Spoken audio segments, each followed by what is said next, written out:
Hey everyone, Gill Gross here. Post-match, Rafael Nadal versus Nick Kyrgios, Indian Wells 2022 quarterfinal. If you're not here for spoilers, click off the video in 3, 2, 1.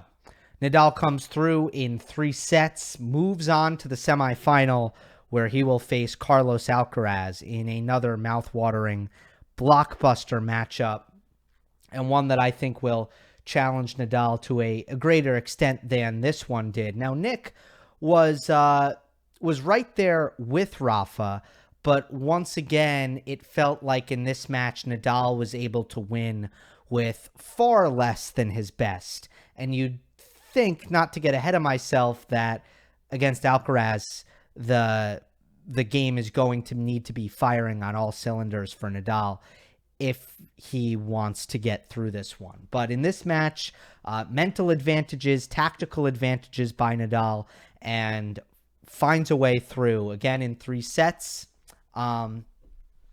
Let's get into it.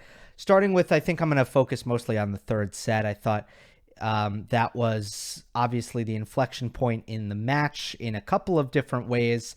One thing that Nadal did that proved to be really effective, very beneficial, is mixing up his second serve return positions, which seemed to scramble Nick's brain on second serve and muddied the tactics for Kyrgios. At times when Nadal stood in tight, it would force Nick to go for a big second serve. Even when he made it, Nadal did a great job of actually getting those returns back anyway. And then on the crucial break point in the 3rd set, Nadal, after standing in for the vast majority of the set, he actually dropped back, and suddenly on break point, Nick has a different look, a different sight line, and he double faulted long after Nadal moved back. Rafa said after the match that it worked, and I agree with him. I think the evidence is clear that Nadal mixing up his return position was able to bother his opponent. So, great lesson for young players, for juniors. Don't stand in the same spot on your return if you want to maybe mess with your opponent's head. So that was a crucial factor in the 3rd set for sure. But ultimately, Nadal's free points went way up in this deciding set. Rafa landed 16 first serves, 11 of them didn't come back. So that's 69% first serves unreturned. In the 1st and the 2nd set combined, it was 21 for 50, 42% first serves unreturned. So, it's hard for me to say like how much credit goes to Nadal serving better, how much is Kyrgios returning worse in that set. I'm not confident on that. What I will say is the first serve return is probably the worst part of Kyrgios' game technically from a racket skill standpoint, and Nadal knows exactly how to serve in order to exploit it. Nadal serves a lot of forehand body, forehand hip, and when the ball is in that spot, Nick does not do a good job of staying on balance and managing his contact point on that particular return of serve when it's in tight on his body on the forehand side. And on the ad side, Nick, and I'm going to do this visually, Nick, when he returns that serve, often gets also very off balance to his left, and that's away from the court. He needs to recover that way. And Nadal serves forehand body, and Nick falls away from the court and struggles to make that return. And then he stretches him out to the backhand. So it's jam to the forehand, stretch to the backhand. And he just really knows how to mix up the serves in a way that bothers Nick. And then sometimes he goes very pacey to the forehand, and sometimes Kyrgios is late on that forehand return as well, where he tends to hit more heavy slice to the backhand to try to attack with width.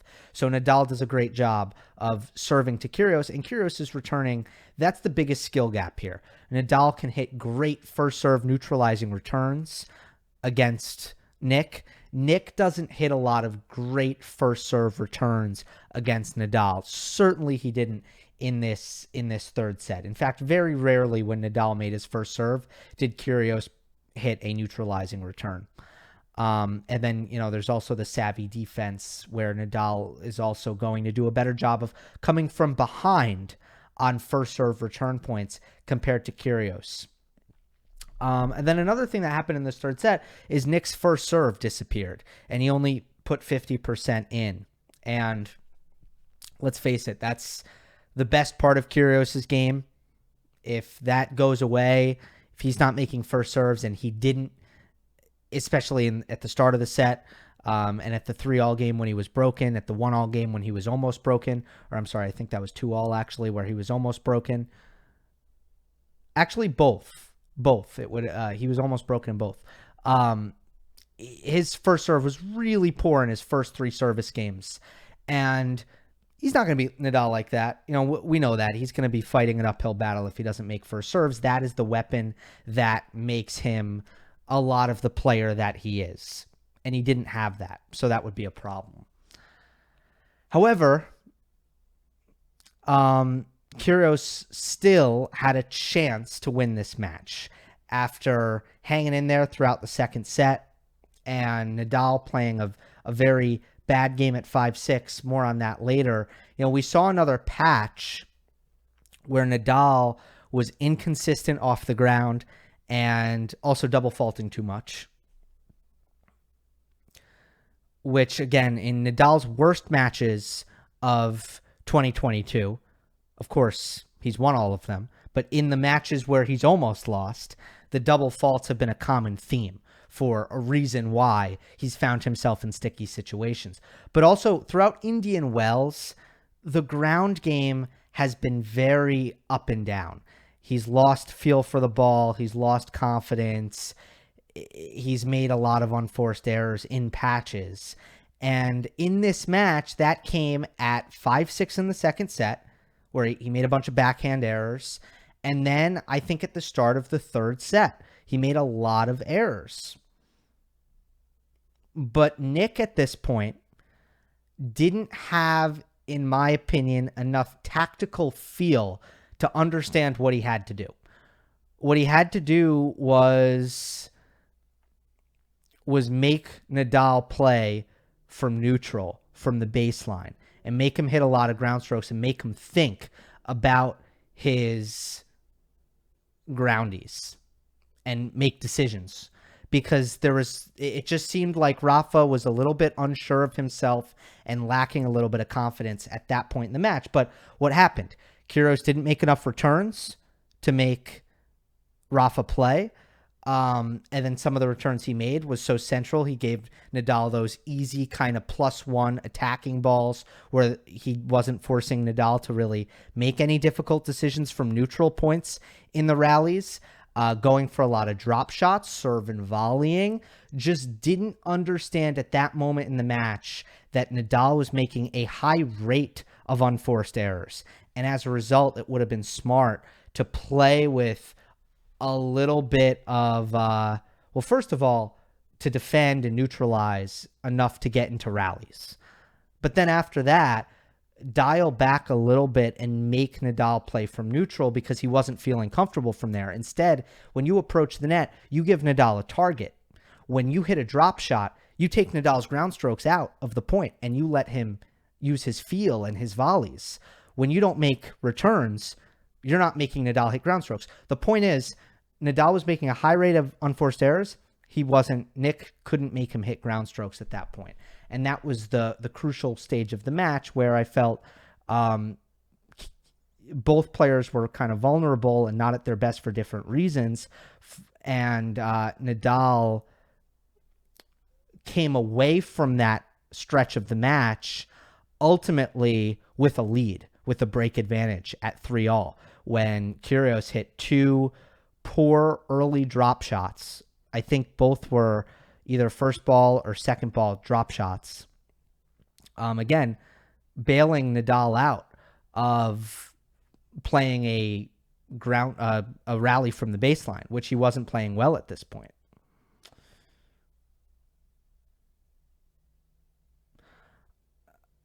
How was Nick in this match? there was a lot of hype in this match coming in about, I guess, Kyrgios being more focused and more motivated. And I think there was evidence to support that. I felt that Kyrgios was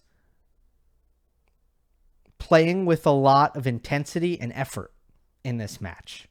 That's the positive. The negative is he had awful composure and a very volatile temper. And it seemed like he couldn't handle the stress. So we saw that it's one thing when Nick is playing on Stadium 2 or Stadium 3 and he's excelling in those settings. Now you get to a quarterfinal against Nadal. There's a different level of stress, and Kyrgios didn't nearly have the composure in this match that he needed. And when we talk about tactical feel, like I just talked about, you're never going to have tactical feel. You're never going to make smart decisions and feel your opponent across the net if you are emotionally volatile, if you are having issues with, again, your own, inside your own head.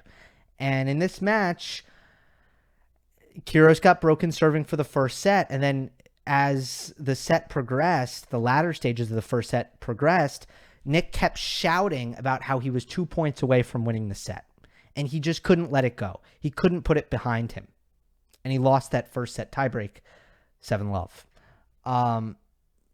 At 5-all, he lost a return game and smashed his racket and got a code violation. He lost a return game at 5-all, and it wasn't like he made 4 terrible errors to hand Nadal the game. It was just an ordinary Nadal hold where Rafa actually came up with some good stuff, and Kyrgios smashed his racket. What are you doing in that case?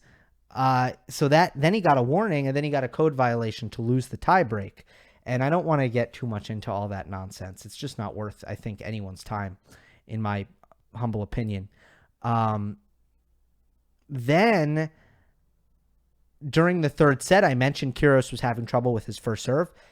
He kept, again, shouting about it, vocally and just emotionally distraught at the fact, outwardly distraught at the fact that he couldn't make a first serve.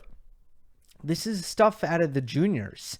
You know, you just cannot show your opponent and expend as much energy on that much negativity and expect to, again, make the right decisions and play a good match mentally.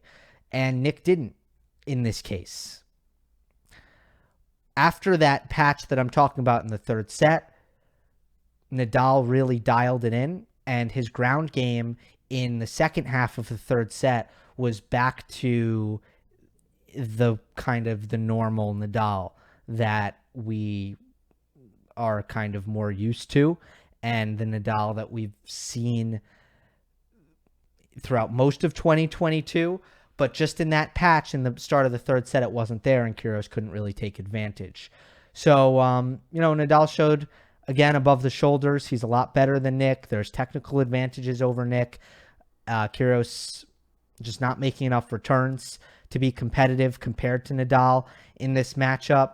But at the end of the day, also, Rafa's going to need to play a lot better against Carlos Alcaraz, because Alcaraz has played at a higher level than Nadal throughout the tournament. And I don't think anyone watching could argue with that. So looking forward to that one and coverage tomorrow. Hope you enjoyed. Don't forget to subscribe. I'll see you next time.